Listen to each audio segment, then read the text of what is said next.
Shalom. Masih kurang semangat. Shalom. Puji Tuhan. Biasanya WL pasti suruh jemaatnya maju-maju. Ini saya bingung karena hari ini luar biasa, lebih banyak dari yang biasa. Puji Tuhan. Dahsyat. Karena di depan masih banyak yang kosong. Nanti Tuhan isi dengan jiwa-jiwa yang baru yang datang dari Tuhan. Sebelum kita masuk dalam praise and worship, saya rindu kita membaca satu ayat di Yohanes 15 ayat 5. Akulah pokok anggur dan kamulah ranting-rantingnya. Barang siapa tinggal di dalam aku dan aku di dalam dia, dia berbuah banyak, sebab di luar aku kamu tidak dapat berbuat apa-apa. Yesus menggunakan metafora pohon anggur, pokok anggur dan ranting.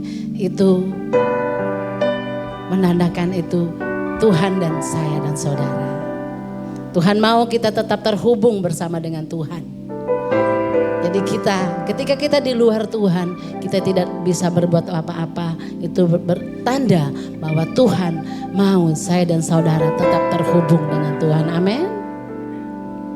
Mari kita tundukkan kepala, kita satukan hati di dalam doa. Betapa kami berterima kasih. Engkau sungguh ajaib bagi kami Tuhan. Kami boleh melewati hari-hari kami bersama dengan Engkau. Dan hari ini bukti bahwa penyertaan-Mu sempurna atas kehidupan kami.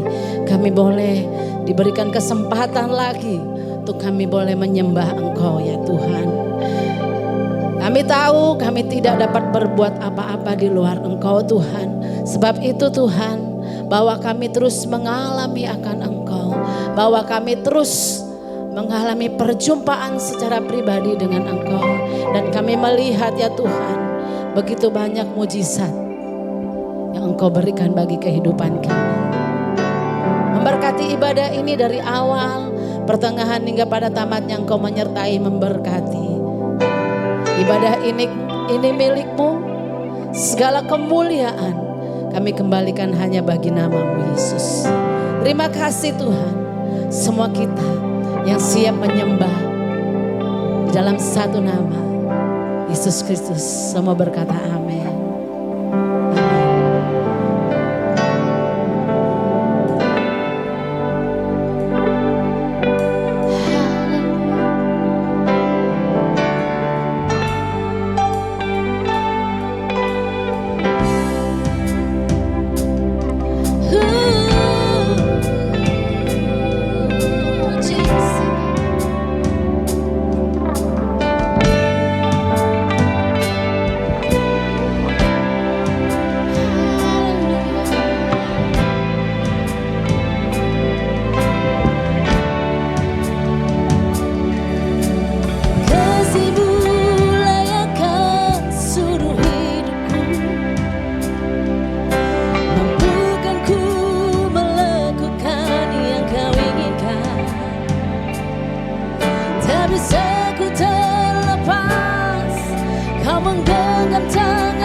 bagian.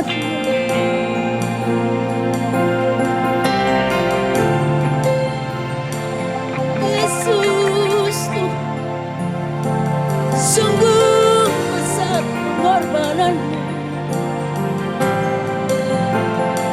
Kasih-Mu tak terbatas, ruang dan waktu. Engkau satu-satunya harapan bagi kami. Tidak dapat kami berjalan sendirian. Betapa kami memerlukan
dan luar biasa.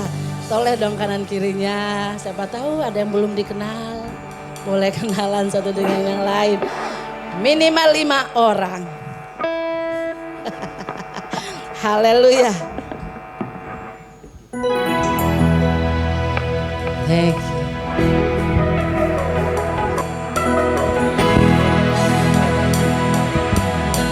Musim yang ku hadapi, hidup yang ku jalani sementara. Amin. Sementara. Musimmu yang sempurna, Engkau selalu setia selamanya. Selamanya. Meski gelap, awan tak memutih, Kaulah terang, ku akan terbang tinggi bersamamu. Yesus, sempurna perlindunganmu, ku tinggikan, ku rayakan sepanjang hidupku. Amin. Yesus, cahayamu menuntunku, ku percaya, ku ikuti setiap nafasku. Haleluya. Apapun masalah kita itu hanya sementara. Haleluya. Musim yang ku hadapi, hidup yang ku jalani. Amin. Sementara. Kasih-Mu yang sempurna, Engkau selalu setia selamanya. Selamanya. Meski gelap, awan tak memutih, Kaulah terang, ku akan terbang tinggi bersamamu. Yesus, sempurna perlindunganmu. Amin. Ku tinggikan, ku rayakan sepanjang hidupku. Yesus. Amin. Ku dengar, ku ikuti setiap nafasku. Haleluya, musik memuji Tuhan. Saudara yang berdapat memuji Engkau Tuhan. Haleluya.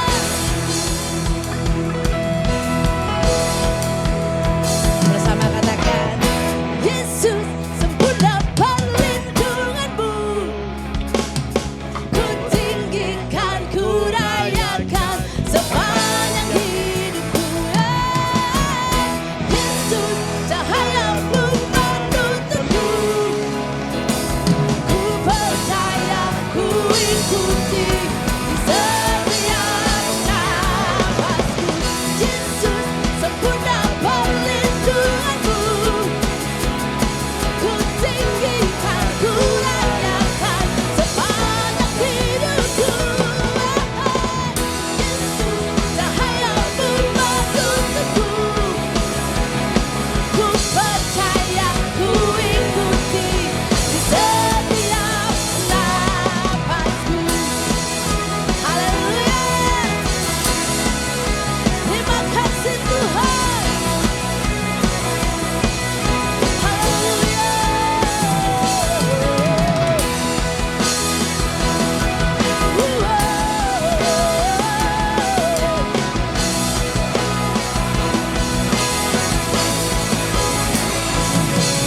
Haleluya. Haleluya. Saudara percaya bahwa hari ini adalah hari terbaik buat kita. Yang percaya katakan amin. Haleluya. Hidup kita ada dalam genggamannya Tuhan. Kita gak bisa kemana-mana lagi. Hidupku ada di tangan-Mu, Kau beri rancangan yang terindah. Amin. Tak hanya yang baik saja yang ku terima. Jangan Tuhan mau baiknya saja. Walau jiwaku terkoyak, pujianku takkan terhentikan. Rohmu yang memberi penghiburan. Amin. Haleluya. Agar ku pikul salibmu, cukuplah kasih setiamu. Ku bertahan, kau kuatku, teguhkan imanku. Ku mau tetap bersyukur, amin, senantiasa bersyukur. Segala yang ku alami berkehendakmu terjadi. Ku mau tetap bersyukur, senantiasa bersyukur. Hatiku kan bersuka sebab hari ini. Hey! Haleluya. Hidupku ada di tanganmu, kau beri rancangan yang terindah.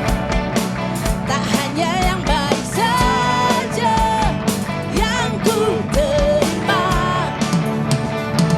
Walau tubuhku dirembukan, walau jiwaku terkoyakkan, pujianku takkan terhentikan. Rohmu yang memberi penghiburan. Akan salibmu, cukuplah kasih setiamu. Ku bertahan, kau kuatku, teguhkan imanku. Ku mau tetap bersyukur, amin. Segala yang ku alami biar kehendakmu terjadi.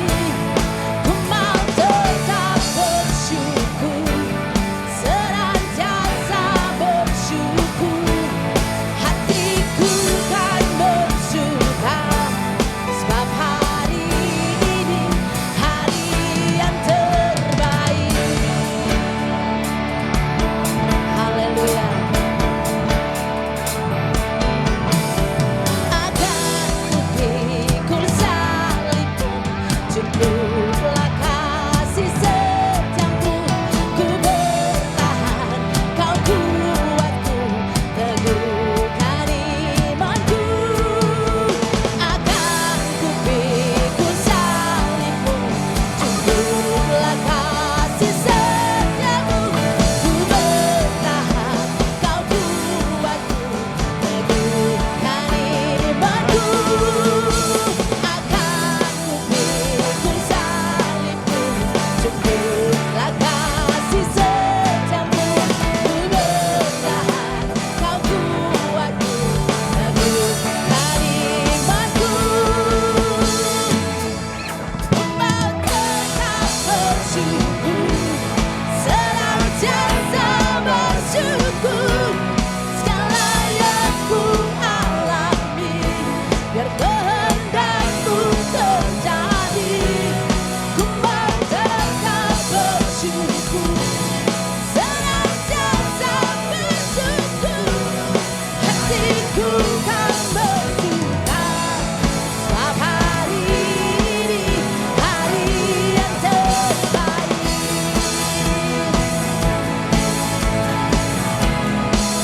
Hari yang terbaik.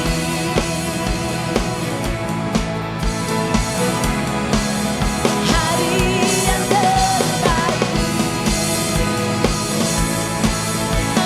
Oh, hari yang terbaik.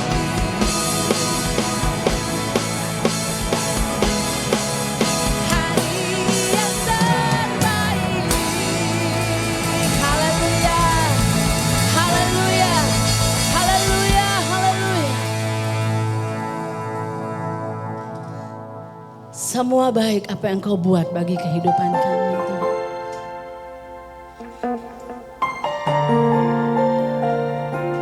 Yesus, Engkau sungguh baik. Sudah sepatutnya kami bersyukur kepada Engkau Tuhan. Jesus.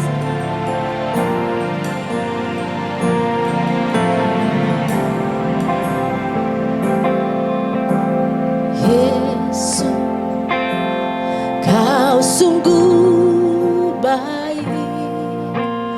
Yesus, nama-Mu indah. Yesus, ku cinta Kau selalu, ku tinggikan, ku agungkan selamanya. Yesus, Kau sungguh baik. Yesus, nama-Mu indah. Yesus, ku cinta Kau selalu, ku tinggi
Kalau saudara hari-hari ini sedang dalam proses di dalam kehidupan saudara, satu-satunya yang saudara bisa tuju adalah Tuhan sendiri.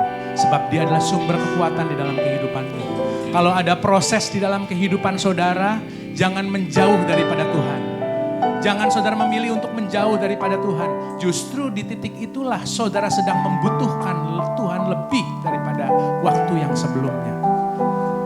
Dan kiranya saudara sendiri yang akan mendapatkan segala sesuatu yang terbaik di dalam kehidupan saudara. Dan Tuhan akan menunjukkan, memberikan hikmat-Nya di dalam kehidupan saudara. Apa yang harus kita lakukan, apa yang harus Anda lakukan. Jangan menjauh daripada Tuhan. Jangan menjauh daripada Tuhan. Jangan lari daripada Tuhan. Sebab proses itu baik untuk kehidupan saudara. Sebab rancangan Tuhan itu baik di dalam kehidupan saudara. Rancangan Tuhan bukan rancangan kecelakaan, tapi rancangan untuk memberikan saudara sebuah kehidupan yang penuh dengan pengharapan. Penuh dengan pengharapan. Terima kasih Tuhan Yesus. Terima kasih Tuhan. Sebab kami boleh bersekutu dengan-Mu Tuhan Yesus. Kami boleh menyembah Allah yang hidup. Kami boleh merasakan hadirat-Mu di tempat ini Tuhan Yesus. Dan sebentar Tuhan, ketika firman Tuhan boleh disampaikan dari mimbar ini, Tuhan kiranya Engkau sendiri yang berbicara kepada hati kami masing-masing. Berbicaralah Tuhan kepada hati kami masing-masing. Terangi area-area yang paling dalam di dalam kehidupan kami, yang belum pernah mungkin diterangi sebelumnya, atau yang sebelumnya kami lalaikan Tuhan Yesus. Tuhan, Engkau yang beracara, Engkau yang ambil alih. Di dalam nama Tuhan Yesus, semua yang siap mendengarkan dan melakukan firman Tuhan, sama-sama kita berkata, amin. Shalom Bapak Ibu, silakan duduk kembali. Silakan duduk kembali. Boleh kasih aplaus dulu untuk tim Praise and Worship. Tuhan berkati. Terima kasih. Bapak Ibu, apa kabar? Luar biasa. Saudara, saya masih belum bisa lepas daripada ini tadi pandangan saya dari depan sini. Saya waktu lagi memuji Tuhan, saya bilang, wow, luar biasa. Bagi saudara yang belum tahu kenapa saya sangat apresiasi mengenai hal ini hal yang sangat sederhana, sebuah kotak saja, tapi dia bisa buat taruh tisu, buat taruh air, dan juga buat taruh perjamuan di sini untuk bisa mengakomodirkan para pelayan Tuhan. Untuk saudara yang belum tahu, saudaraku, kotak ini ya sudah ada selama kurang lebih 2 tahun lebih ya. Itu tersimpan rapi di dalam lemari yang ada di ujung sana. Dan kotak ini hanya ditemukan saudaraku ketika ada suatu keinginan untuk membuka lemari itu, lalu kemudian mencari sesuatu, membereskan sesuatu di dalam lemari itu, lalu ditemukanlah kotak ini. Dan saya bisa bayangkan kalau misalnya 10 tahun kita tidak membereskan lemari itu, tidak mau memiliki sebuah keinginan ataupun kita malas gitu loh untuk membereskan lemari itu, ya. Kita nggak bakal menemukan kotak ini. Kotak ini sederhana.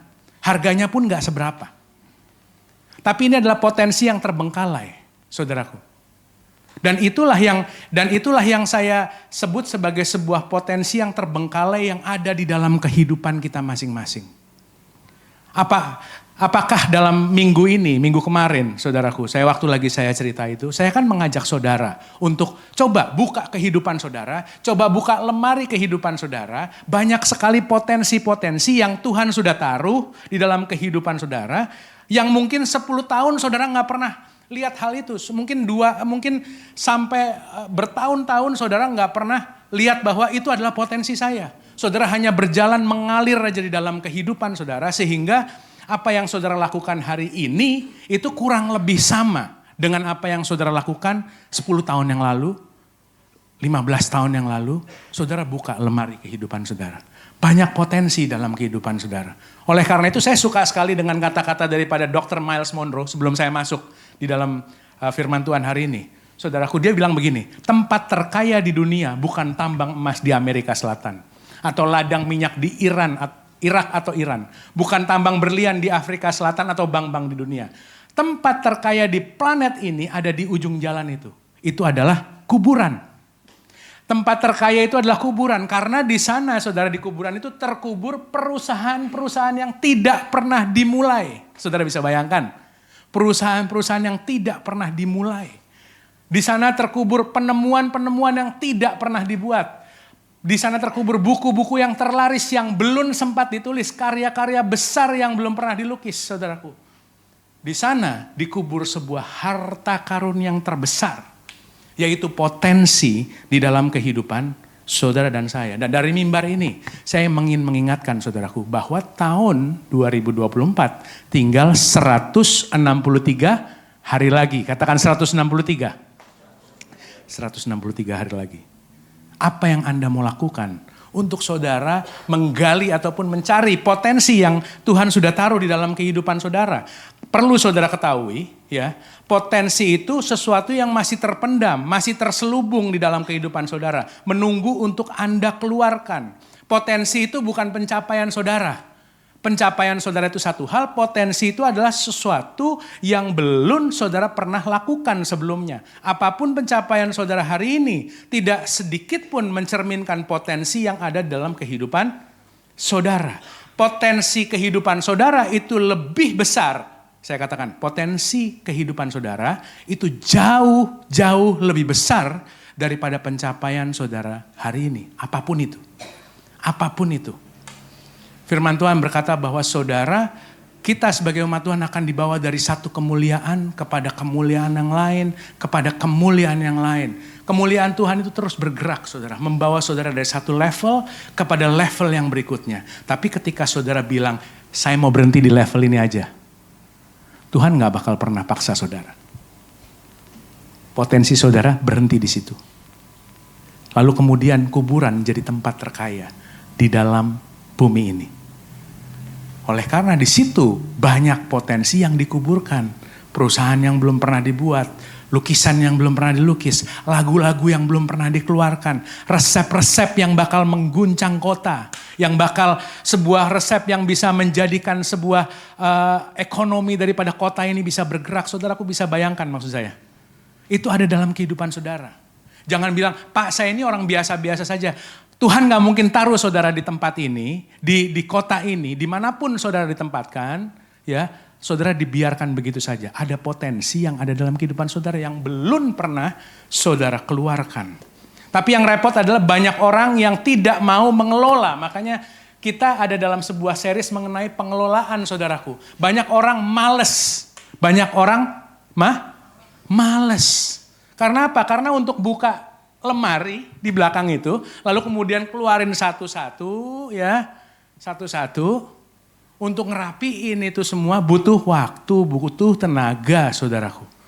Makanya saya ngomong sama teman-teman yang bertugas, di mana jangan hanya yang ada di belakang situ, di lemari itu. Di belakang sini saudaraku ada gudang. Di belakang sini ada gudang. Saya sempat bilang sama William, saya bilang begini, saya tunggu harta karun yang ada di gudang itu. Saya nggak tahu itu apa, tapi saya tahu pasti ada harta karun di situ. Ada potensi yang belum kita gunakan. Amin. Sama juga dengan kehidupan saudara dong. Emangnya kehidupan saudara tidak ada potensi yang belum pernah saudara keluarkan? Iya kan? Tapi orang banyak yang malas. Amsal 12 ayat 27 sebelum saya masuk sini. Amsal 12 ayat 27 dikatakan seperti ini. Orang malas tidak akan menangkap buruannya karena dia malas. Orang malas gak bakal pernah menangkap buruannya karena dia malas. Tetapi orang rajin itu akan memperoleh harta yang berharga. Saudaraku, di tempat dulu saya bekerja.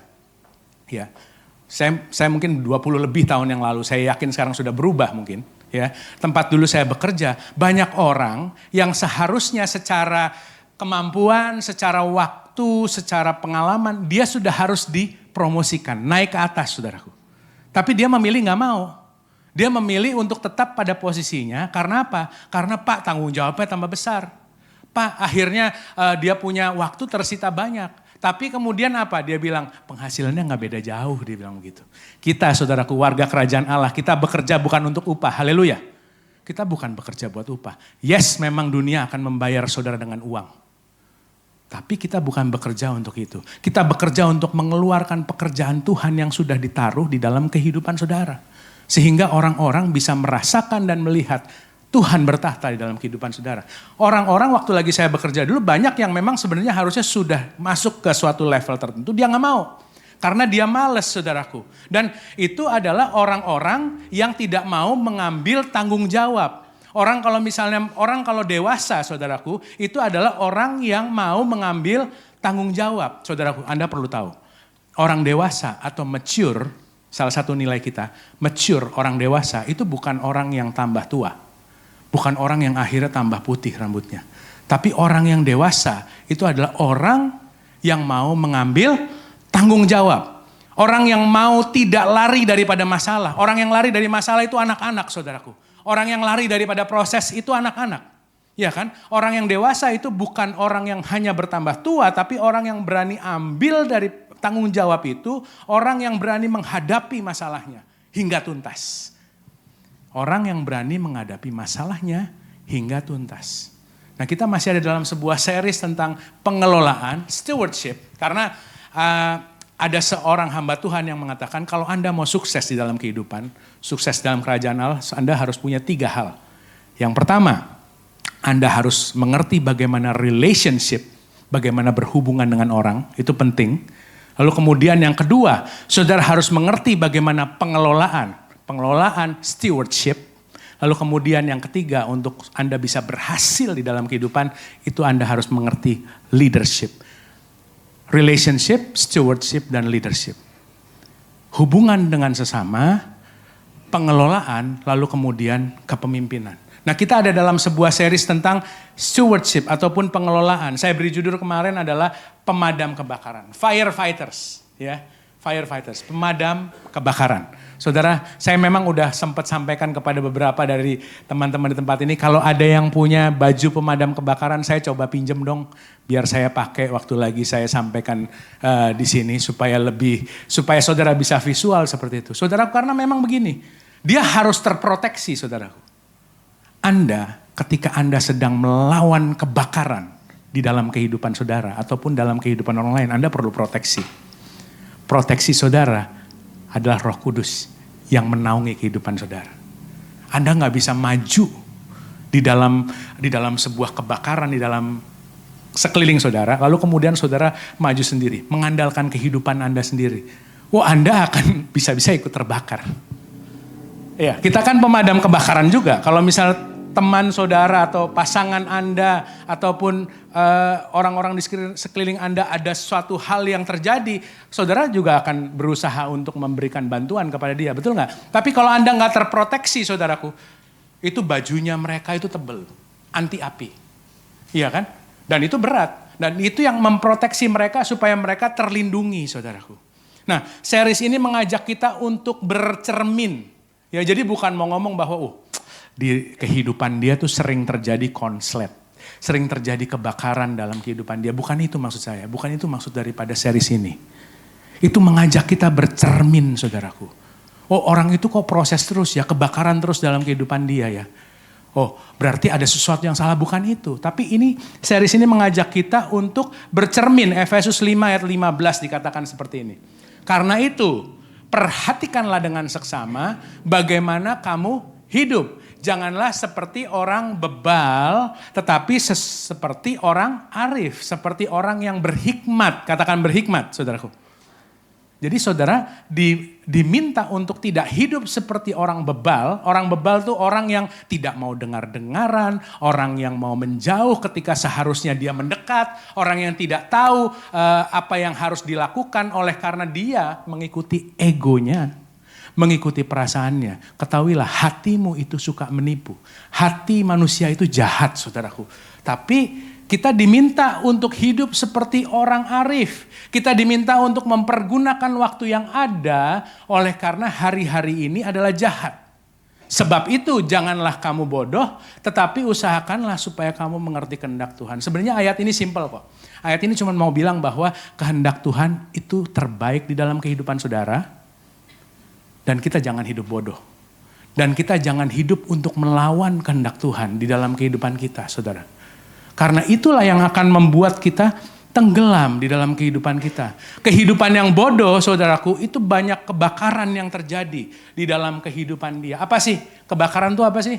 Saya udah berikan sebuah definisi di sini. Ya, kebakaran itu adalah suatu situasi yang kritis yang tiba-tiba terjadi di dalam salah satu area kehidupan saudara yang membutuhkan penanganan segera. Yang jikalau tidak ditangani itu membuat kehidupan Anda tenggelam dan berpotensi merusak tujuan Tuhan di dalam kehidupan saudara. Dan juga bukan cuma merusak kehidupan saudara doang, tapi dia merusak kehidupan orang lain. Dan itu normal terjadi dalam kehidupan manusia. Betul nggak? Saudaraku, jangan bilang bahwa kehidupan manusia tuh baik terus. Baik terus. Kadang-kadang bisa terjadi sebuah musim yang tiba-tiba seperti roller coaster di dalam kehidupan saudara. Saudara mengerti maksud saya? Roller coaster tuh seperti musimnya tuh tiba-tiba berubah dengan begitu begitu cepat dan akhirnya bisa menghasilkan sesuatu yang waduh rasanya kok begini banget ya kehidupan saya ya. Saudaraku, di Alkitab dikatakan begini, sebab orang benar jatuh 7 kali, bangkit 8 kali. Dia bukan, yang penting itu adalah bukan apa yang Anda percayai tentang kegagalan saudaraku, tapi apa yang saudara percayai tentang pemulihan. Apa yang Anda percayai tentang Tuhan yang memulihkan kehidupan saudara. Apakah kegagalan ini akan menetap di dalam kehidupan saya selamanya? Apakah kebakaran ini akan merusak kehidupan saya dengan begitu hebat? Tapi apakah Tuhan mampu untuk memulihkan keadaan saya? Jadi itu yang paling penting adalah bukan apa yang Anda percayai tentang kegagalan, tapi apa yang Anda percayai tentang pemulihan, itu lebih penting. Dan statement yang kita pegang selama series ini, saya dengan cepat. Next, as you grow into God's destiny, ketika saudara bertumbuh kepada tujuan Tuhan di dalam kehidupan saudara, you will only fall into the level of your system. Saudara hanya akan bisa terjatuh kepada sistem yang sudah saudara buat. Maksud saya adalah ketika saudara punya sistem level segini, saudara berjalan dengan Tuhan, saudara misalnya saudara terjatuh di dalam kehidupan, Anda akan terjatuh sejauh ini. Ketika saudara berjalan dengan Tuhan, sistem saudara di-upgrade. Hikmat Tuhan meng-upgrade kehidupan saudara. Sistem saudara naik. Ketika Anda terjatuh, sekarang Anda terjatuh di level ini. Lalu kemudian saudara berjalan lagi dengan Tuhan. Sistem saudara di-upgrade lagi. Anda akan jatuh di level ini. Suatu hari saudaraku. Ketika saudara berjalan, Anda akan kaget. Kenapa sekarang saya berjalan, lalu saya sekarang tidak saya terpleset ataupun saya terjatuh. Tapi kenapa kejatuhan saya itu sepertinya itu adalah sebuah target saya di tahun-tahun yang sebelumnya. Saudara bisa tangkap maksud saya? Karena waktu lagi saudara memiliki posisi yang ada di bawah tadi, saudara melihat, oh saya nggak bisa jadi orang yang lebih sabar, saya nggak bisa jadi orang yang lebih berhikmat. Saya selalu kalau misalnya kekurangan, saya selalu mempertanyakannya kepada Tuhan. Tapi saudaraku, ketika saudara memiliki sistem dan saudara bertumbuh di dalam Tuhan, saudara akan memiliki sistem yang lebih tinggi. Saudara akan bisa melihat dari kacamata Tuhan dalam kehidupan saudara. Saudara mulai melihat, oh burung di udara dipelihara Tuhan. Saya gak mungkin kelaparan kok, saya yakin. Saya gak mungkin kelaparan kok. Mungkin saat ini saya ada kebutuhan yang mendesak. Tapi saya tahu saya ada benih, ada potensi. Saya akan mengeluarkan potensi saya dan Tuhan akan mencukupi melalui hal tersebut. Jadi ada sebuah sistem di dalam kehidupan saudara yang harus Anda pikirkan. Nah, series ini berusaha untuk menggelisahkan Anda, menggelisahkan kita semua untuk kita melihat ini loh. Buka lemari kehidupan saudara, lihat sistem yang terjadi sekarang. Sistem yang saya maksud adalah budaya. Budaya adalah sesuatu yang Anda lakukan tanpa Anda pikirkan lagi. Karena Anda kemungkinan besar akan bisa melaksanakan hal tersebut ketika terjadi masalah dalam kehidupan saudara. Sistem ini yang akan keluar. Budaya ini yang akan keluar. Nah, budaya apa yang sekarang ada dalam kehidupan saudara? Apakah itu budaya dunia ataukah budaya kerajaan Allah? Apakah itu prinsip-prinsip kerajaan Allah yang dalam kehidupan saudara yang menjadi sistem kehidupan saudara? Yang mengerti katakan amin. Kalau sistem dunia, no wonder. Gak heran. Kalau saudara ketemu masalah, langsung terbakar hebat. Langsung terbakar hebat. Pak, oke, sekarang gini. Pak, kan kalau kita mau bikin sistem baru, kita mau bikin budaya baru. Pak, saya kan mesti keluar tenaga, saya mesti keluar waktu, saya mesti keluar uang, lalu kemudian keluar ego Mungkin saya harus lepaskan ego saya. Pak, saya udah disakiti berkali-kali Pak dalam rumah tangga. Tapi saya harus lepaskan ego saya harus rendahkan hati saya harus bikin sistem yang baru. Pak, saya harus bayar mahal loh nih untuk bikin sistem yang baru. Ya kan? Saudaraku, saya cuma mau bilang dari mimbar ini. Berapapun harga yang Anda bayar untuk Anda membuat sebuah sistem yang baru, sistem kerajaan Allah di dalam kehidupan saudara, saya cuma mau bilang, harga untuk tidak membuat sistem di dalam kehidupan Anda jauh lebih mahal. Yang mengerti katakan amin. Harga untuk membiarkan kehidupan saudara mengalir itu jauh lebih mahal saudaraku. Ya kan, maksudnya contohnya gini, banyak orang itu mengeluhkan mereka gak bisa olahraga di kota besar ya saudaraku ya, di kota besar. Mereka gak bisa olahraga, karena apa? Karena kalau mau ikut membership fitness, ya itu mahal. Tapi kan banyak daripada saudara bisa punya kreativitas. Saya jalan-jalan di depan kompleks saya aja, ataupun saya sit up di rumah aja. Saya nggak usah pakai harus bayar membership yang mahal seperti itu. Ya kan? Nah, walaupun itu benar, walaupun membership itu mahal saudaraku, saya cuma mau bilang biaya dokter dan biaya rumah sakit lebih mahal. Yang mengerti katakan amin. Ya kan? Jadi saudara bisa bayar lebih mahal untuk sebuah kehidupan tanpa sistem. Ya kan? Nah, terus habis itu beberapa orang diminta untuk investasi di dalam pernikahan mereka. Membuat sistem di dalam pernikahan mereka. Mereka bilang, Pak saya gak punya cukup uang. Saya gak punya cukup waktu. Saya udah gak punya harga diri lagi Pak. Saya sudah cukup banyak dilukai, saya udah memaafkan. Saudaraku, kalau orang sudah bilang bahwa dia sudah memaafkan, berarti dia belum memaafkan. Kalau orang sampai sudah bilang, Pak saya sudah memaafkan berkali-kali, Anda belum memaafkan. Karena kalau memaafkan itu adalah proses yang terus menerus saudaraku. Nah ketika saudara mau membuat sebuah sistem di dalam rumah tangga saudara, saudara memilih untuk menginvestasikan waktu, saudara komunikasi dengan pasangan saudara, saudara memberikan waktu terbaik untuk saudara memberi makan hati daripada pasangan saudara. Kan kita udah pernah belajar bahasa kasih di sini. Nanti one day kita akan ambil waktu untuk remind lagi untuk mengulangi lagi, ya kan? Saya bersyukur istri saya lagi nggak ada di sini, tapi saya bersyukur istri saya kalau untuk membuat dia happy, saudaraku. Saya nggak perlu beliin dia tas mahal, nggak perlu ajak dia jalan-jalan. Saya cukup bawa dia naik mobil. Keluar saudara, keliling-keliling jembatan Mahakam, lewat gitu, terus habis itu balik lagi ke rumah, dia udah happy. Tapi itu adalah sebuah investasi yang saya sengaja saudaraku. Ya kan, memang sekarang musim kami lagi punya anak kecil. So kita gak lagi banyak keluar-keluar. Tapi saudaraku, kenalilah pasangan saudara. Berinvestasilah dalam hal tersebut. Buatlah sebuah sistem di dalam kehidupan pasangan, dalam kehidupan rumah tangga saudara. Ya kan? Pak, kalau saya udah terlalu disakiti Pak, di dalam rumah tangga. Istri saya ngomongnya udah kasar. Ya kan? Suami saya gak bisa dipercaya. Ataupun suami saya suka main tangan sama saya. Misalnya seperti itu. Ya kan? Saudaraku, apapun harga yang Anda harus bayar, saya cuma mau bilang, perceraian harganya lebih mahal. Perceraian harganya lebih mahal, harus panggil lawyer saudaraku, harus datengin ke sidang berkali-kali. Saya pernah lihat begini. Kalau saudara berpikir bahwa setelah bercerai, selesai. Enggak.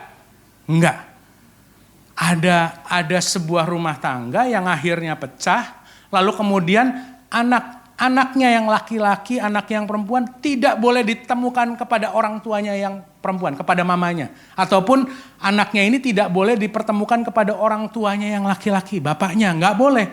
Dan itu di brainwash saudara, diomongin terus, bapakmu jahat, mamamu jahat. Saudara kebayang nggak kerusakan generasi yang akan dihasilkan dari perceraian ini?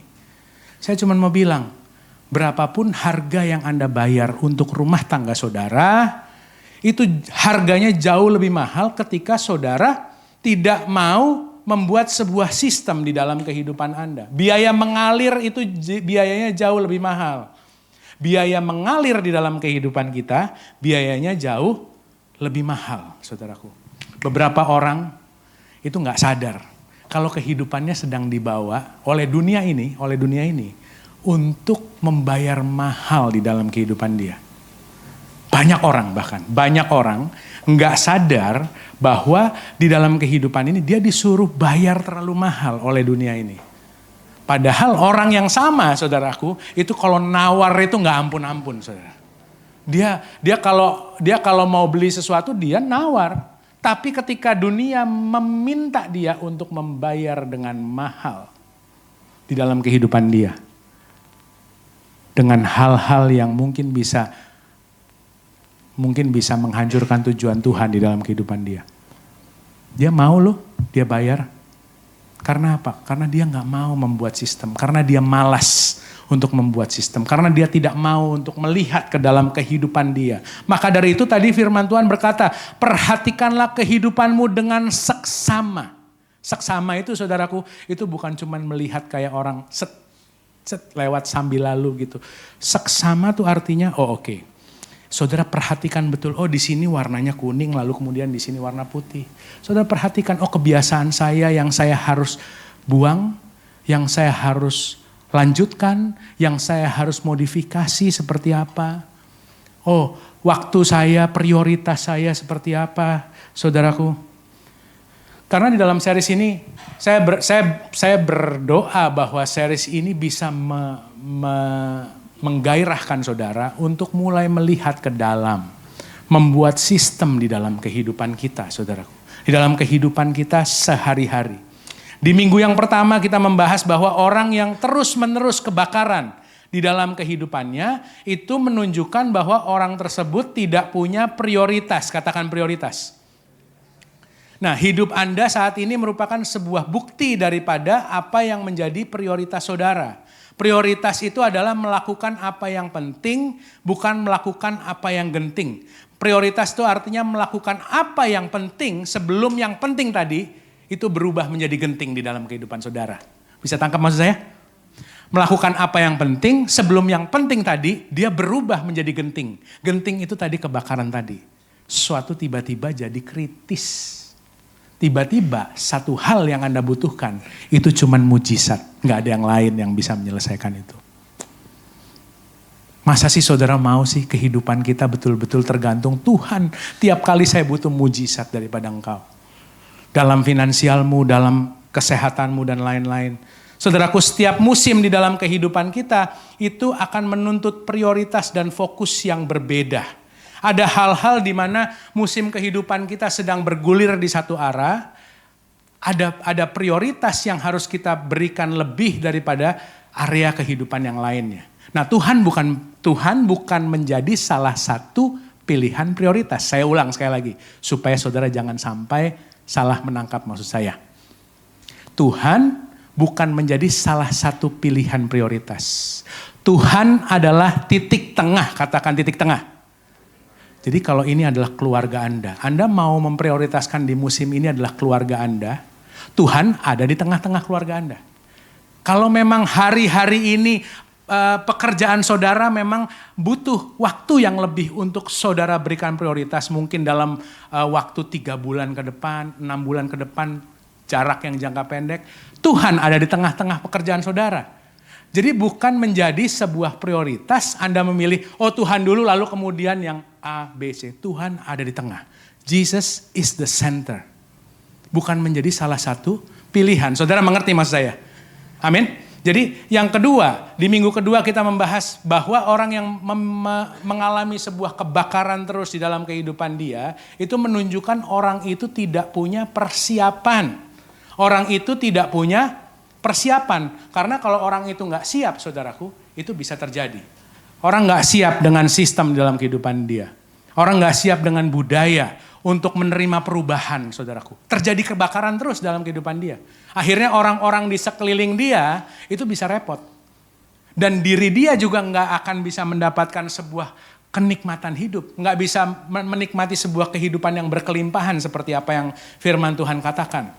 Saudaraku, hidup yang memiliki persiapan itu adalah sebuah hidup yang memutuskan untuk membuat sebuah bahtera. membuat sebuah bahtera sebelum hujannya datang atau sebelum banjirnya datang. Kita berbicara dari kisah Nuh kemarin, ya kan? Jadi kehidupan yang bersiap, saudaraku, kehidupan yang memiliki persiapan adalah sebuah kehidupan yang mau untuk membuat sebuah bahtera walaupun belum ada hujan, walaupun belum tahu bahwa banjirnya datang. Karena kalau hujannya sudah datang, banjirnya sudah datang, baru mustahil kita untuk membuat bahtera seperti ini. Pasti akan sebuah hal yang mustahil kita untuk membuat bahtera sambil melawan banjir. Saudara bisa tangkap maksud saya? Akan jadi sebuah hal yang mustahil. Saudaraku, bahtera yang dipersiapkan ini bukan untuk hujan. Bahtera yang dipersiapkan ini adalah untuk banjir yang dihasilkan oleh hujan. Saya ulang sedikit. Ya kan, karena dalam kisah Nuh hujannya cuma 40 hari, saudaraku. Tapi air berkuasa di bumi itu 190 hari lamanya. Jadi hujannya cuma 40 hari, airnya berkuasa 190 hari. Berarti kalau hujan itu melambangkan sebuah berkat, saudaraku, ya kan, efek daripada berkat itu berkuasa ataupun memberikan sebuah efek yang berkelanjutan 3 kali lipat daripada waktu lamanya daripada berkat itu. Kalau dalam kisahnya Nuh, saudaraku, jadi kalau hujan itu adalah berkat dan hujan yang cukup lama itu bisa menyebabkan banjir. Banjir itu bisa membuat tenggelam kehidupan seseorang, saudaraku. Jadi yang maksudnya daripada minggu yang kemarin itu adalah berkat yang datang di dalam kehidupan saudara tanpa sebuah struktur kehidupan yang cukup luas untuk menopang berkat itu akan bisa menghancurkan kehidupan kita. Berkat yang datang tiba-tiba, berkat yang Tuhan berikan dalam kehidupan saudara, tapi kita nggak memiliki sebuah struktur yang cukup luas untuk kita bisa menerima berkat dan menampung berkat itu bisa menenggelamkan kehidupan saudara. Nah, kalau kita bertanya, Tuhan kenapa hujannya belum datang? Tuhan bisa bilang, bahteramu belum siap. Kamu belum ada persiapan. Kamu belum siap buat itu. Karena firman Tuhan berkata bahwa pencobaan yang kita alami tidak akan pernah melebihi kemampuan kita.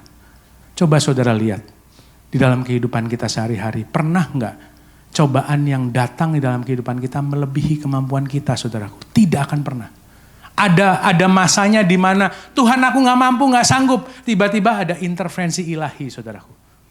Ada suatu hal yang Tuhan kerjakan sehingga saudara bisa melihat, ini tangan Tuhan. Aku gak mampu kalau misalnya lebih daripada ini. Tapi Tuhan bekerja di dalam hal tersebut. Bahtera itu, saudaraku, bahtera itu adalah persiapan saudara. Karena berkat tanpa persiapan yang matang itu bisa berasa seperti kutuk, saudaraku. Berkat tanpa persiapan yang matang, tanpa bahtera di dalam kehidupan saudara, itu bisa berasa seperti kutuk. Sampai di tujuan kehidupan saudara, tanpa Anda ada persiapan, itu membahayakan kehidupan saudara. Iya kan? Nah, bahtera itu adalah menjadi alat Tuhan untuk melindungi saudara melewati banjir tadi, seperti Nuh. Saya harus ulang ini. Bahtera itu akan memberikan perlindungan kepada kehidupan saudara untuk saudara bisa melewati banjir itu. Melewati efek daripada segala sesuatu, the backside of the blessing. Saudaraku, banyak hal yang saudara bisa dapatkan di dalam kehidupan saudara yang kemungkinan itu bisa menghancurkan kehidupan seseorang. Mau promosi jabatan, mau ketenaran. Saudara, saya banyak melihat orang yang dulu bukan siapa-siapa, terus tiba-tiba dia tenar tiba-tiba, saudaraku. Lalu kemudian kehidupannya hancur. Karena dia gak punya cukup besar bahtera di dalam kehidupan dia untuk mempersiapkan apa yang Tuhan sedang taruh, Tuhan sedang rancangkan dalam kehidupan dia. Sampai di tujuan tanpa Anda bersiap, membahayakan kehidupan saudara. Tapi ketika Tuhan membawa saudara dari satu level kepada level berikutnya, Anda akan menjadi lebih dewasa. Satu level di dalam kehidupan saudara akan membawa saudara lebih dewasa. Anda menerima tanggung jawab lagi, saudaraku. Dan itu yang akan memberikan saudara sebuah kematangan. Ya kan? Selain daripada stewardship, Series ini juga mau berbicara tentang kedewasaan iman kita, kedewasaan rohani kita, saudaraku. Karena kematangan kehidupan kita ataupun kedewasaan seseorang itu yang akan membuat seseorang itu menyelesaikan masalah dengan lebih cepat dan lebih elegan. Next. Coba lihat nih. Kematangan atau kedewasaan seseorang akan membuat seseorang itu menyelesaikan masalah dengan lebih cepat dan lebih elegan.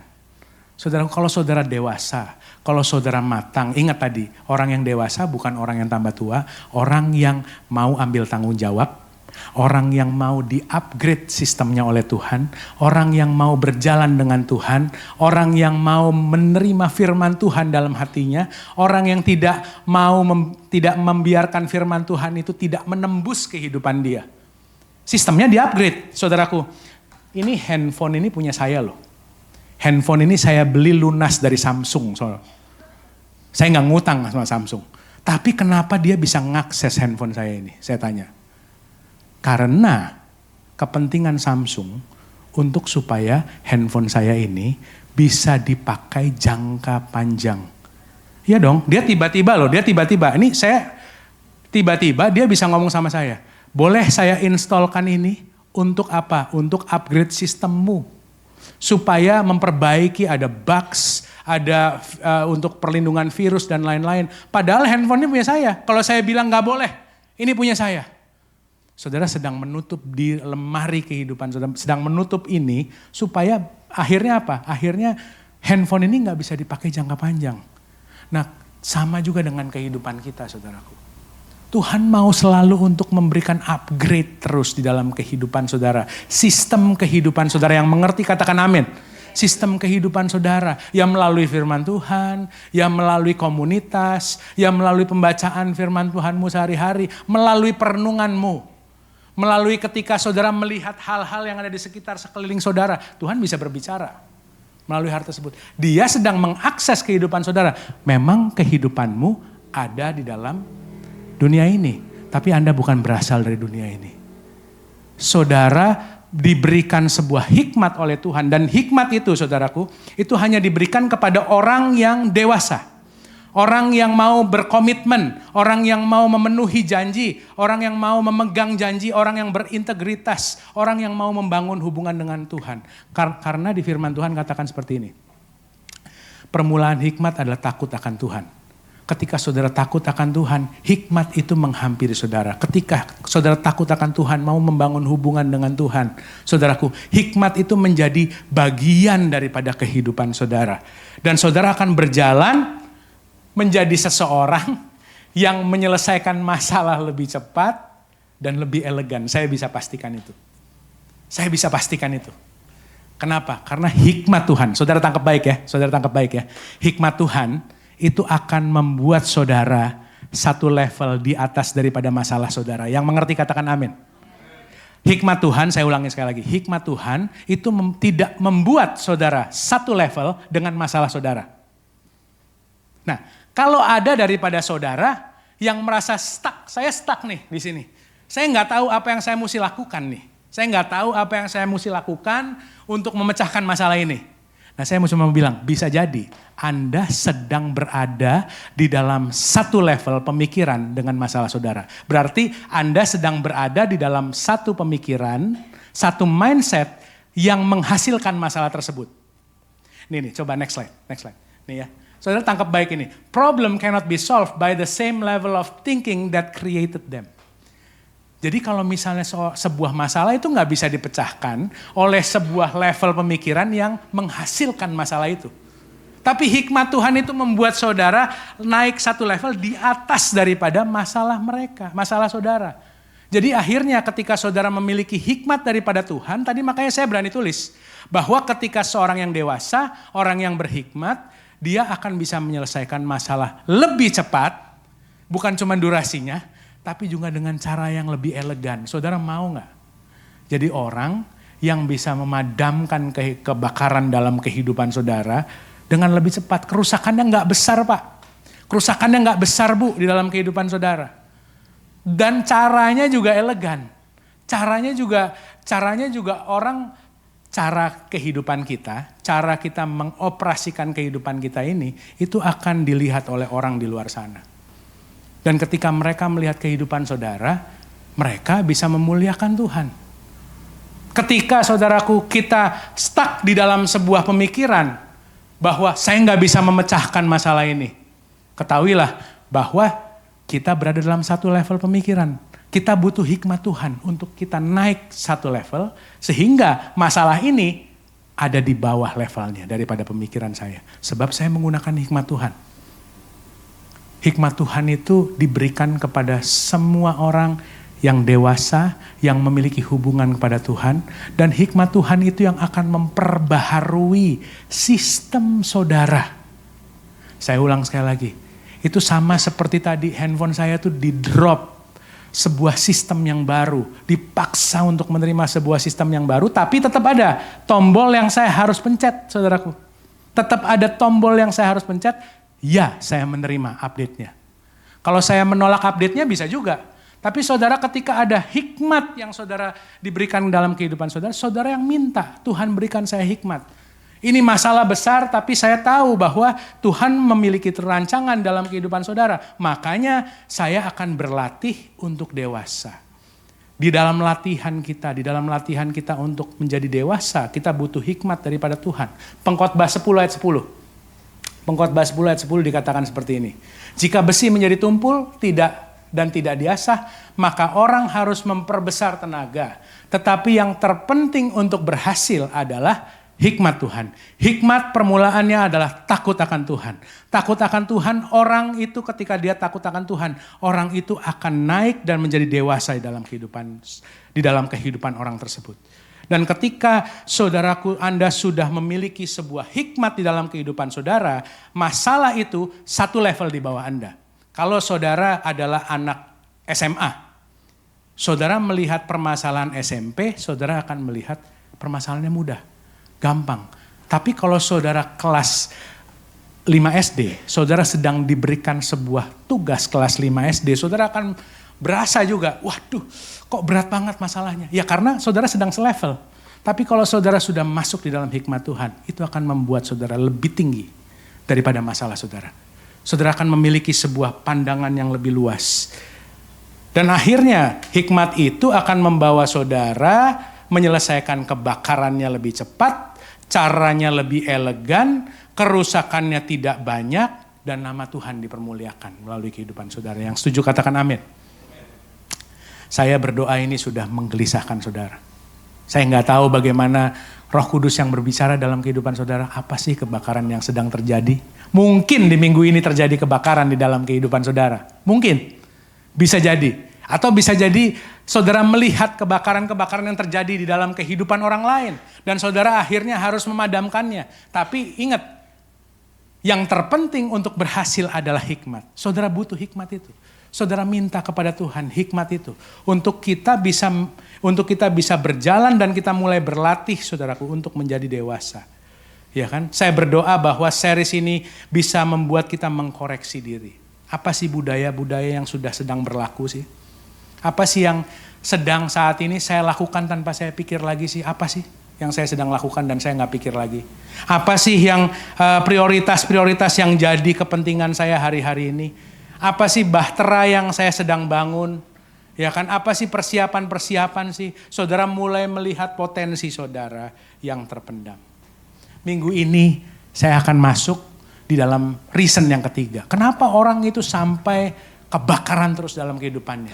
Saudaraku, saya beri satu hal yang membuat seseorang itu kebakaran terus dalam kehidupannya. Bukan cuman orang itu tidak punya persiapan, bukan cuman orang itu tidak punya prioritas, tapi ketika seorang itu mengalami kebakaran terus di dalam kehidupannya, itu menunjukkan bahwa dia memiliki unresolved problems, masalah yang belum diselesaikan, konflik yang belum diselesaikan, unresolved issue, masalah yang dipendam saudaraku, masalah yang tidak terselesaikan. Nah, coba next slide. Masalah yang belum diselesaikan, unresolved problem on the inside of the person. Stop success more than the problem on the outside. Saya ulang begini, artinya seperti ini.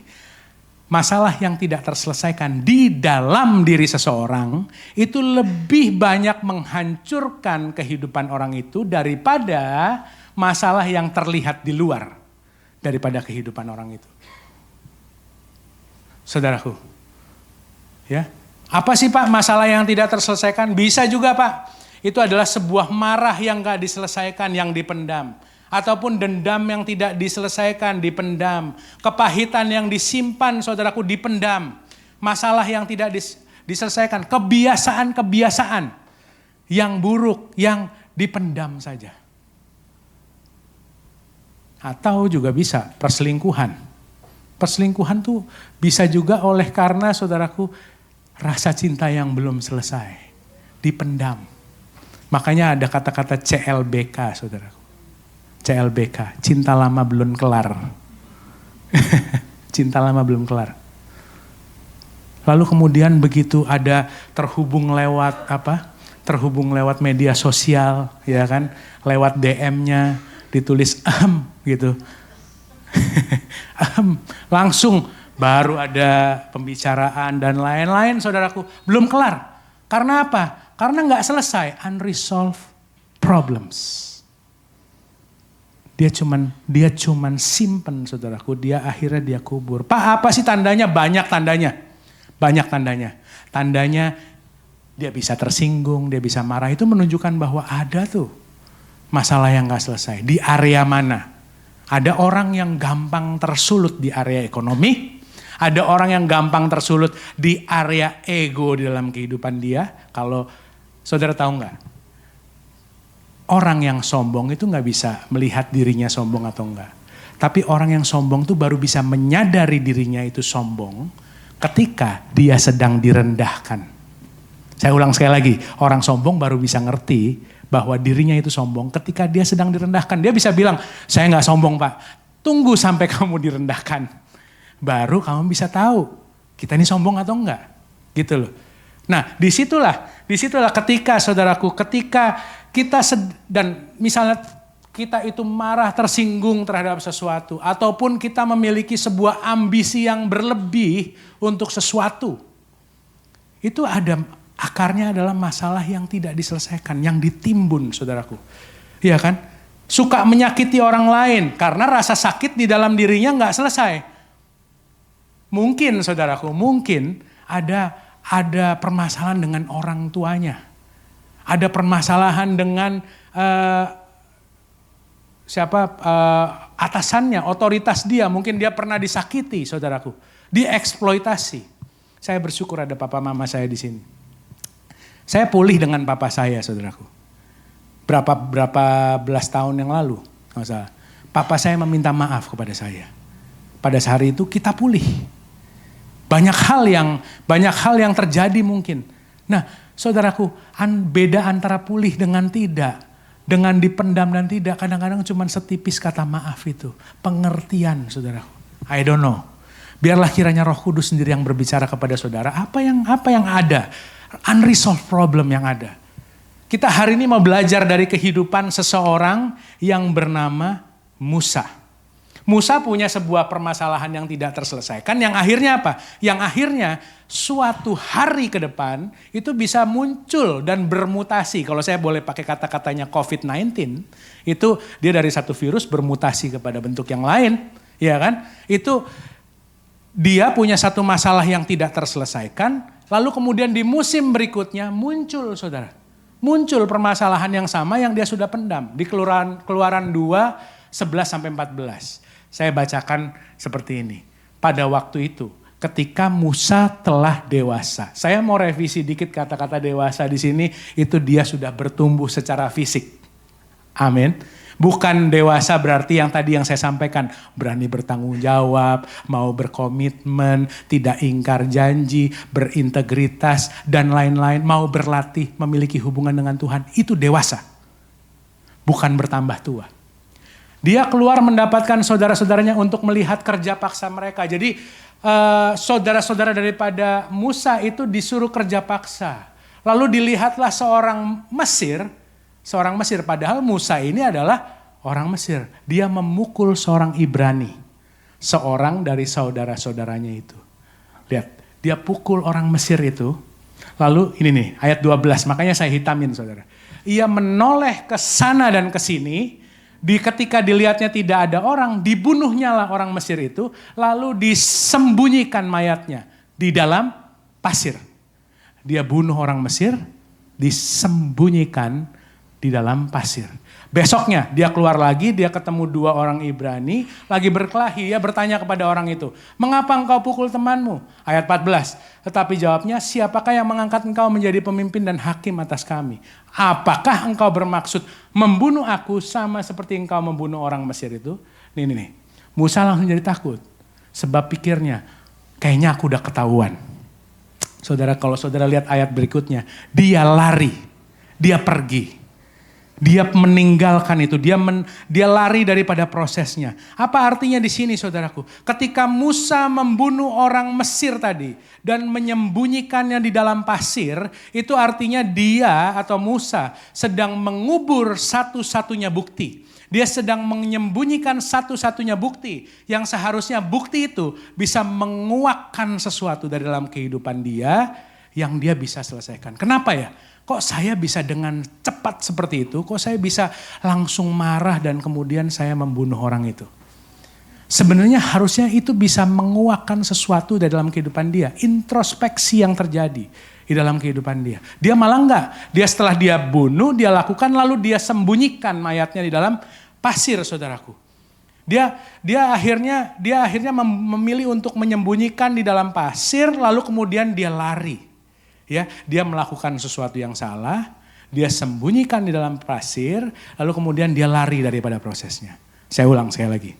Dia lakukan sesuatu yang salah, dia sembunyikan di dalam pasir, kemudian dia lari daripada prosesnya. Lakukan sesuatu yang salah, sembunyikan dalam pasir, dia lari daripada prosesnya. Lakukan sesuatu yang salah, sembunyikan dalam pasir, dia lari daripada prosesnya. Kedengerannya familiar enggak? Dalam kehidupan seseorang? Bisa terjadi nggak dalam kehidupan seseorang? Ada sesuatu yang terjadi salah di dalam kehidupan saudara dan saya, lalu kemudian dia sembunyikan dalam pasir, dia anggap selesai lah. Dia anggap selesai, tidak ada suatu penyelesaian yang tuntas di dalam hal tersebut. Lalu kemudian dia lari dari prosesnya saudaraku. Mungkin setelah itu Musa dalam berapa musim dia menang di dalam kehidupannya. Dia bisa membawa Israel keluar dari Mesir. Tapi ketika dia tidak menyelesaikan hal itu di dalam kehidupannya. Unresolved problem. Permasalahan yang tidak selesai. Itu akan muncul di musim yang berikutnya saudaraku. Akhirnya dia nggak bisa capai tujuan Tuhan dalam kehidupan dia. Coba kita lihat yuk. Ayat berikutnya. Nah ini. Bilangan 20 ayat 7. Tuhan memberikan kepada Musa, dia bilang begini. Musa ambil tongkatmu, engkau dan Harun. Dia suruh ngomongnya seperti ini. Tuhan menyuruhnya adalah, katakanlah di depan mata mereka kepada bukit batu itu supaya diberinya air. Tuhan hanya meminta Musa untuk berkata kepada bukit batu itu supaya bukit batu itu mengeluarkan air sehingga dari bukit batu itu memberi minum umatnya. Tapi saudara lihat ayat 9 dan 10. Dikatakan seperti ini. Lalu Musa mengambil tongkat itu dari hadapan Tuhan. Ketika Musa dan Harun telah mengumpulkan jemaah itu di depan bukit batu, berkatalah ia kepada mereka. Dengarkanlah kepadaku, hai orang-orang durhaka.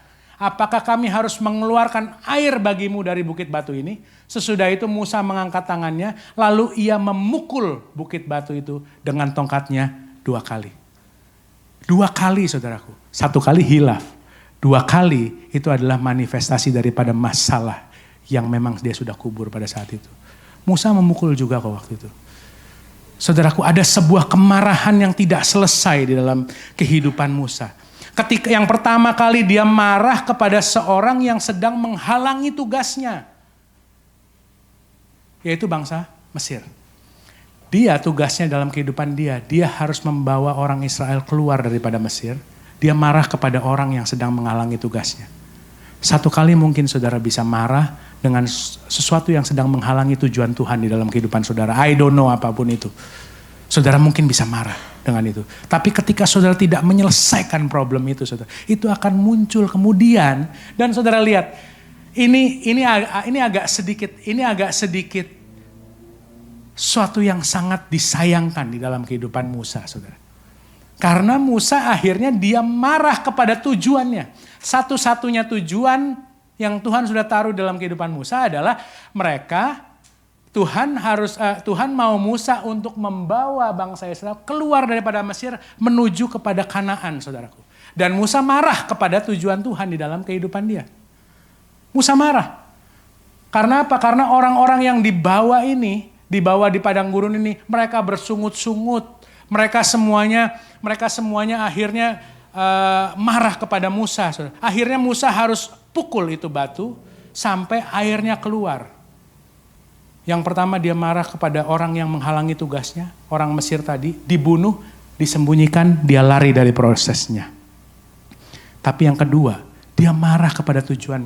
Dia marah kepada tujuan Tuhan yang sudah taruh di dalam kehidupan dia. Dan itu adalah manifestasi daripada sesuatu yang dia tidak selesaikan. Ayat 12 saudara lihat. Tetapi Tuhan berfirman kepada Musa dan Harun. Karena kamu tidak percaya kepada aku dan tidak menghormati kekudusanku di mata orang Israel. Itu sebabnya kamu tidak akan membawa jemaah ini masuk ke negeri yang kuberikan kepada mereka. Saudaraku, saya cuma mau bilang. Permasalahan yang tidak Anda selesaikan, jangan kaget. Suatu hari itu bisa mengejar kehidupan saudara. Bisa mengejar. Jadi saya berdoa.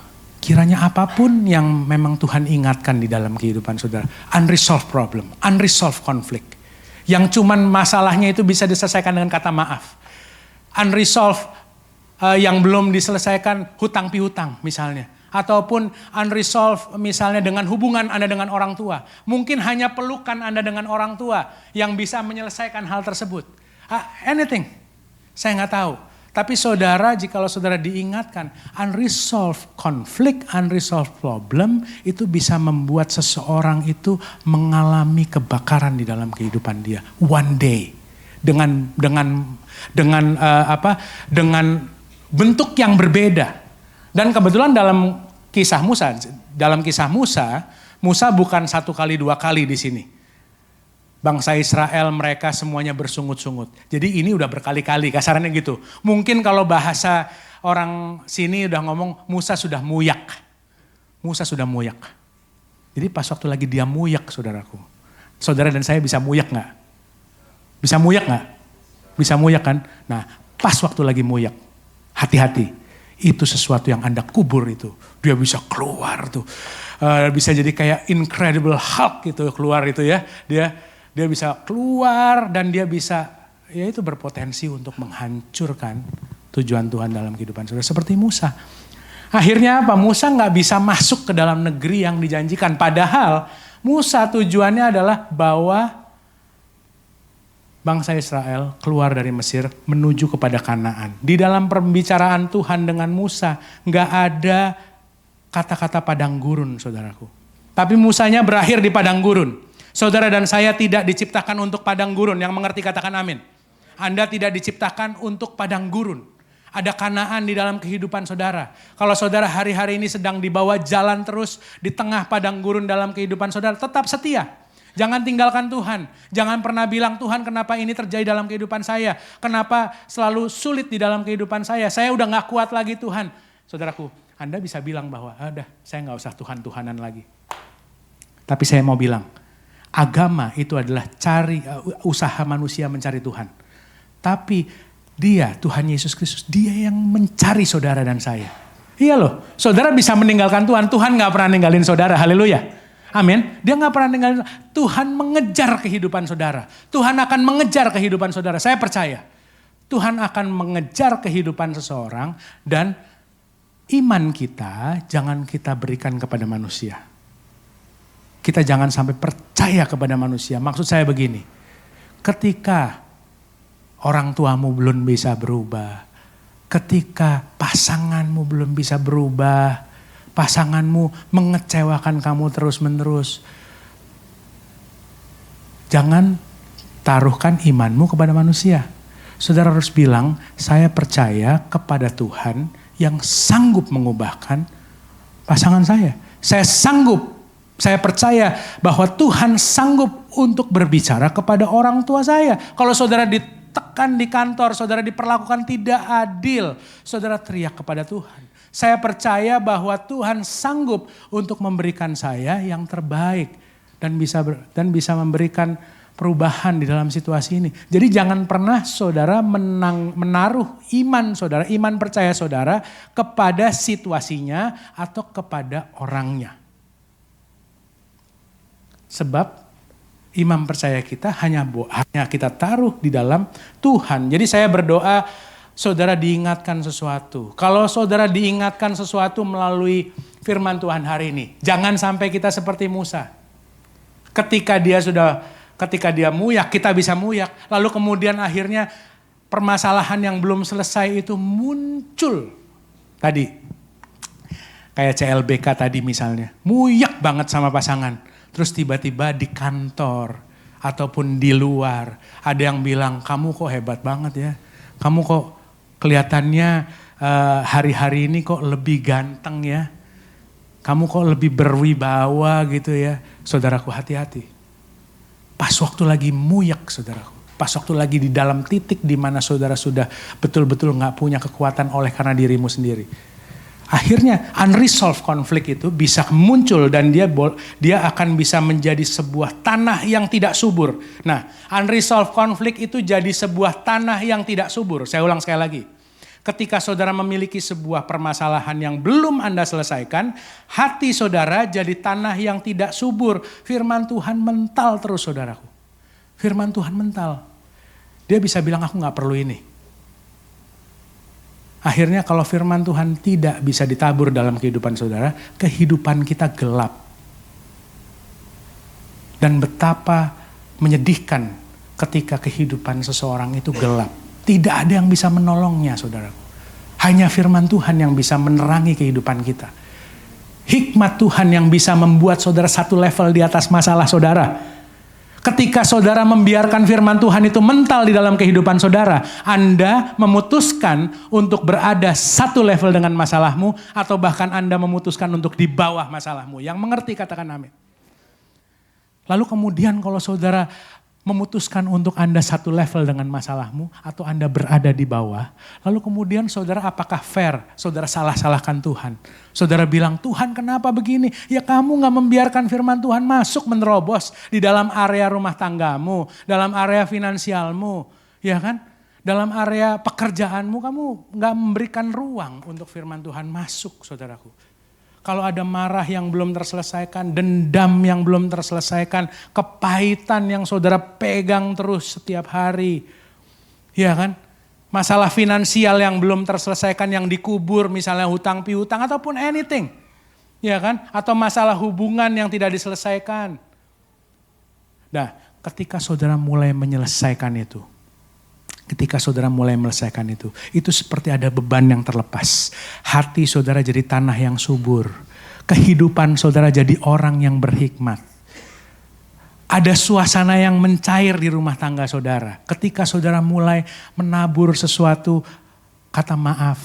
Anda mulai menabur kasih sayang, waktu yang lebih. Itu ada situasi yang mencair. Lalu kemudian saudara bisa bilang, wah Tuhan, rumah tanggaku sekarang rukun. Ya itu memang yang diinginkan surga dalam rumah tanggamu. Halo?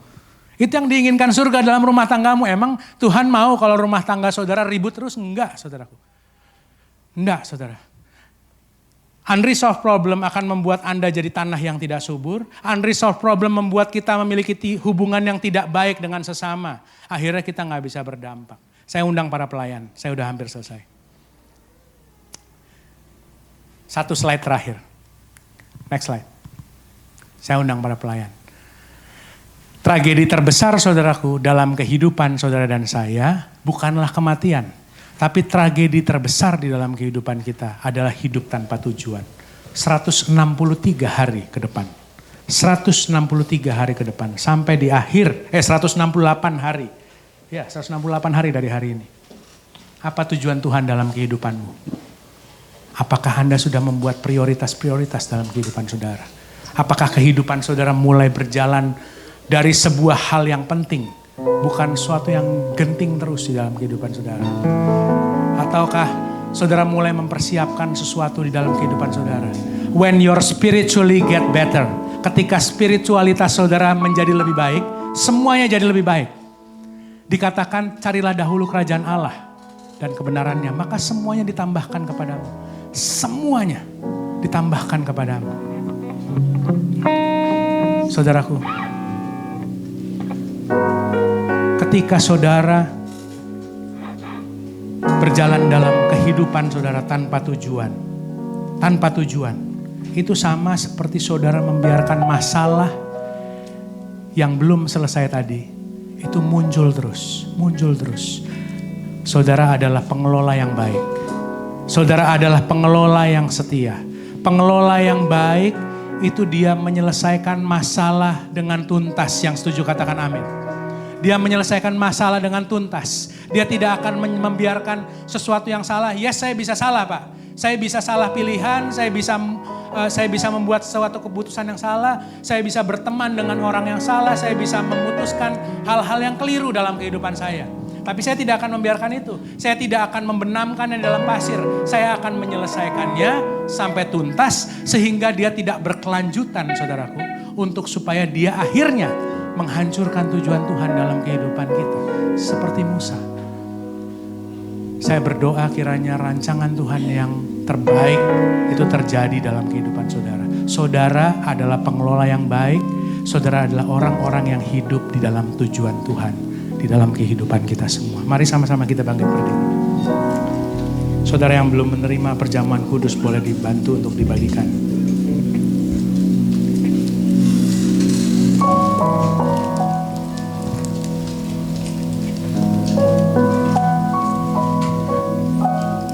Di roti ini ada firman Tuhan. Firman Tuhan apapun itu, firman Tuhan tidak akan pernah kembali dengan sia-sia. Haleluya. Tidak akan pernah kembali dengan sia-sia. Kalau firman Tuhan belum berbicara kepada musimmu di hari ini, berarti firman Tuhan sedang berbicara kepada musimmu di masa yang akan datang. Karena firman Tuhan tidak pernah kembali dengan sia-sia. Dia akan menyelesaikan tugasnya di dalam kehidupan saudara. Ada firman Tuhan di depan Anda, mari kita baca dan imani apa yang firman Tuhan katakan kepada saudara. Silakan saudara baca. Tuhan menjalankan keadilan dan hukum bagi segala orang yang diperas. Mari kita angkat roti tinggi. Ini adalah persekutuan kita dengan tubuh dan darah Tuhan. Hormatilah saudaraku. Ingatlah akan pengorbanan Tuhan yang sempurna setiap kali kita meminumnya. Yang telah menyucikan kita. Yang telah memberikan kita sebuah kehidupan yang berjalan dalam keselamatan, kita dibenarkan. Kita adalah orang-orang yang dibenarkan di dalam Tuhan. Sehingga kita boleh menghadap kepada Tuhan. Dan kita boleh bersekutu dengan Tuhan tanpa kita melihat cacat dan celah. Sebab Tuhan yang membenarkan kehidupan kita. Saudaraku yang terkasih, bukankah roti yang kita angkat tinggi ini adalah persekutuan kita dengan tubuh Kristus? Mari kita makan bersama di dalam nama Tuhan Yesus.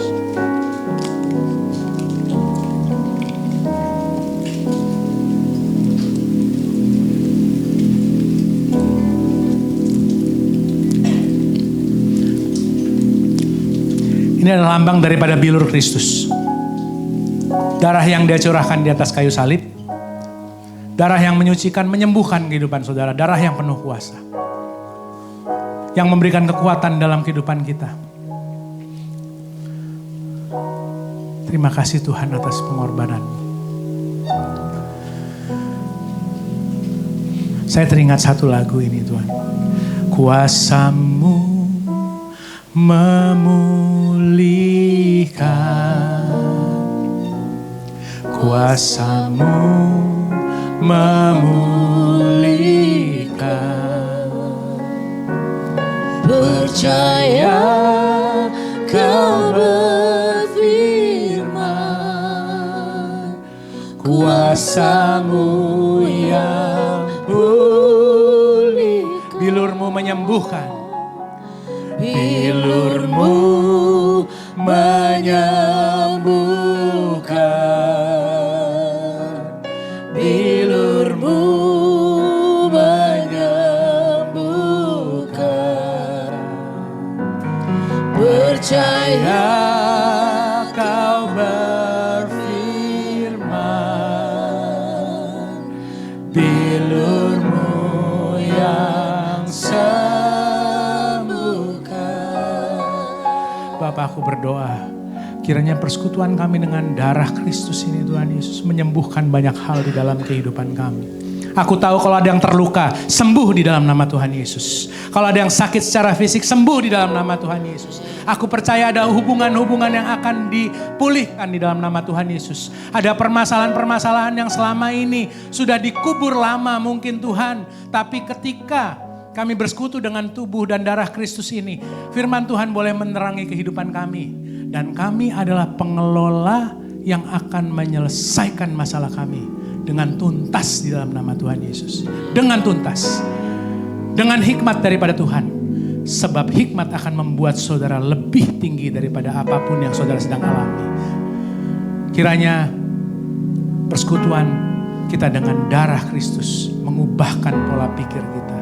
Bukankah cawan yang kita angkat tinggi ini saudaraku adalah persekutuan kita dengan darah Kristus. Mari kita minum bersama di dalam nama Tuhan Yesus. Saya mau saudara untuk berdoa kepada Tuhan. Saudara berdoa kepada Tuhan masing-masing. Saudara katakan, what is your unresolved conflict? Apa masalah yang belum selesai di dalam kehidupan saudara? Yang kemarin mungkin Anda lakukan, lalu disembunyikan di dalam pasir. Lalu kemudian Anda lari dari proses. Disembunyikan dalam pasir, lalu kemudian lari daripada prosesnya. Kiranya Tuhan memberikan hikmat kepada saudara. Apa yang Dia akan ingatkan dalam kehidupan saudara. Katakan kepada Tuhan. Katakan kepada Tuhan. Katakan kepada Tuhan. Terima kasih Tuhan. Terima kasih Tuhan. Terima kasih Tuhan. Kau akan beracara dalam kehidupan umat-Mu di tempat ini Tuhan Yesus. Kau beracara dalam kehidupan umat-Mu di tempat ini. Engkau beracara dalam kehidupan umat-Mu di tempat ini. Terima kasih Tuhan Yesus. Terima kasih. Tuhan, apapun yang mereka katakan, apapun yang menjadi permasalahan yang belum selesai, yang selama ini dikubur Tuhan Yesus, yang dianggap selesai tapi masih belum selesai sebenarnya. Aku berdoa ada hikmat Tuhan Yesus, ada kerendahan hati, ada ego yang mau dilepas Tuhan Yesus, sehingga mereka boleh mulai mengambil kembali hal tersebut. Dan mereka berkata, aku sekarang sudah lebih tinggi daripada kamu. Aku sudah satu level di atas kamu. Aku akan menyelesaikan kamu dengan tuntas. Di dalam nama Tuhan Yesus. Ada suatu keberanian. Ada suatu hikmat untuk saudara berjalan lebih daripada pemenang. Dari satu kemuliaan kepada kemuliaan yang lain. Di dalam nama Tuhan Yesus. Di dalam nama Tuhan Yesus. Di dalam nama Tuhan Yesus. Di dalam nama Tuhan Yesus. Damai sejahtera turun di dalam kehidupan. Terima kasih Tuhan, terima kasih. Terima kasih. Terima kasih Tuhan Yesus, terima kasih. All my life you have been faithful. Tuhan Yesus baik saudara. All my life you have been so good. With every breath that I am able, I will sing of the goodness of God. All my life you have been faithful. All my life you have been so good. With every breath that I am able, I will sing of the goodness of God.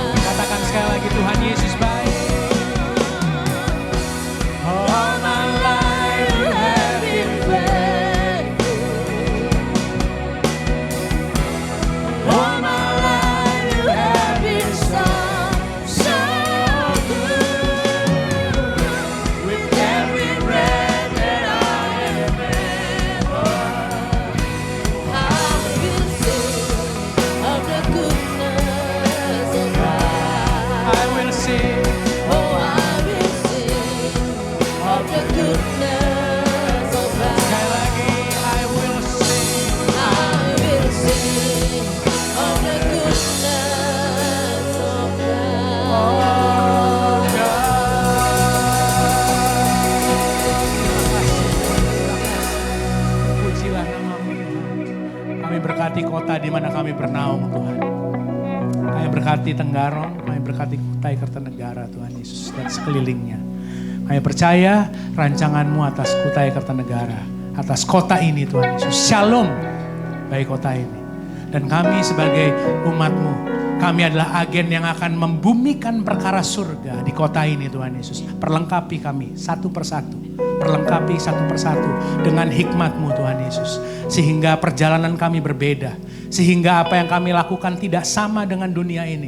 Kami berada di dunia ini, tapi kami bukan berasal daripada dunia ini. Sehingga Tuhan Yesus, apapun yang akan kami pikirkan, katakan, lakukan. Dan kami akan putuskan memuliakan nama-Mu. Di dalam nama Tuhan Yesus. Dan sebentar kalau kami berpisah satu sama yang lain Tuhan Yesus. Kiranya Engkau pertemukan kami kembali dalam keadaan sehat, dalam keadaan damai sejahtera Tuhan. Dan kami akan menerima berkat yang daripada Tuhan. Mari sama-sama Bapak Ibu, kita angkat tangan, kita berterima berkat daripada Tuhan. Tuhan memberkati engkau dan melindungi engkau. Tuhan menyinari engkau dengan wajahnya dan memberikan saudara shalom, damai sejahtera. Damai sejahtera yang akan menjaga kehidupan saudara. Tidak melenceng ke kanan dan ke kiri. Damai sejahtera yang akan membuat saudara berjalan daripada satu kemuliaan kepada kemuliaan yang lain. Damai sejahtera yang akan dimanifestasikan melalui kehidupan saudara. Bukan hanya untuk kehidupan saudara sendiri. Tapi damai sejahtera itu akan keluar dari dalam kehidupan saudara. Sehingga orang-orang di sekitar saudara boleh mencicipi damai sejahtera Tuhan itu juga. Sehingga mereka mengenal Allah yang hidup melalui kehidupan saudara. Tuhan memberkati kedua tanganmu. Tuhan memberkati pikiranmu. Tuhan memberkati hatimu. Di dalam Tuhan segala sesuatu yang Anda lakukan tidak pernah sia-sia. Segala sesuatu yang Anda lakukan akan naik kualitasnya. Akan menjadi berbeda dan akan menjadi jawaban bagi orang di luar sana. Dan kiranya Tuhan bermanifestasi melalui kehidupan saudara di luar sana. Sehingga mereka boleh melihat bahwa kerajaan Allah itu mulai terlaksana. Kehendak-kehendak Tuhan itu yang paling penting di dalam kehidupan saudara. Terimalah segala sesuatu yang terbaik daripada Allah Bapa yang akan menaungi kehidupan saudara. Dari hari ini sampai Maranatha, Tuhan Yesus datang kedua kali. Terimalah segala sesuatu yang terbaik daripada Allah Bapa. Semua yang sudah menerima berkat yang terbaik, sama-sama kita percaya dengan iman dan katakan, amin. Tuhan Yesus memberkati. Selamat hari Minggu.